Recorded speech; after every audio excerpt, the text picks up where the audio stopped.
ইংরেজি নতুন বছরে দক্ষিণ দিনাজপুর জেলাবাসীকে নতুন রেল উপহার দিতে চলেছে রেল দপ্তর।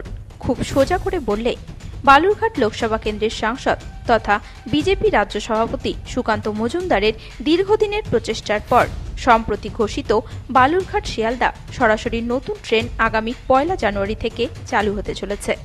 আগামী 1 জানুয়ারি দুপুরে বালুরঘাট রেল স্টেশন থেকে ভার্চুয়াল মাধ্যমে যুক্ত থেকে ভারতবর্ষের রেলমন্ত্রী ও বালুরঘাট লোকসভা কেন্দ্রের সাংসদ সুকান্ত মজুমদার নতুন ট্রেনের সূচনা করতে চলেছেন। শুক্রবার নতুন ট্রেন চালুর খবর প্রকাশ্যে আসতেই জেলা জুড়ে খুশির আবহের সৃষ্টি হয়েছে। আগামী 2 জানুয়ারি থেকে বালুরঘাট রেল স্টেশন থেকে প্রতিদিন সন্ধ্যা 7টায় বালুরঘাট শিয়ালদা ট্রেন ছাড়বে এবং ভোর 4:20 শিয়ালদা স্টেশনে পৌঁছাবে। উল্টো দিকে শিয়ালদা রেল স্টেশন থেকে প্রতিদিন রাত্রি 10:30টায় ছাড়বে এবং বালুরঘাটে সকাল 8:30টায় পৌঁছাবে বালুরঘাট শিয়ালদার নতুন ট্রেন।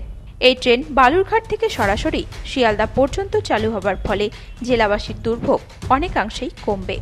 এই বিষয়ে বালুরঘাট লোকসভা কেন্দ্রের সাংসদ তথা বিজেপি রাজ্য সভাপতি সুকান্ত মজুমদার জানান, আগামী 1 তারিখে এই জেলার বহুদিনের স্বপ্ন পূরণ হতে চলেছে। সাংসদ হিসেবে আমি অত্যন্ত খুশি। 1 তারিখে ভার্চুয়ালি দুপুর 12টার সময় মাননীয় রেলমন্ত্রী অশ্বিনী বৈষ্ণব উপস্থিত থাকবেন আমাদের সাথে এবং আমি থাকবো বালুরঘাট স্টেশনে, আমাদের বিধায়করা থাকবেন। আমাদের সকলের উপস্থিতিতে আমরা বালুরঘাট তথা দক্ষিণ দিনাজপুর জেলার নিজস্ব ট্রেন বালুরঘাট শিয়ালদা এক্সপ্রেস, সেই এক্সপ্রেস ট্রেনের শুভারম্ভ হবে, শুভ সূচনা হবে। 2 তারিখ থেকে ট্রেন রেগুলার চলবে। 1 তারিখে উদ্বোধন, 2 তারিখ থেকে চলবে। গঙ্গারামপুর থেকে বিশেষ প্রতিবেদন, নিউজ টুডে।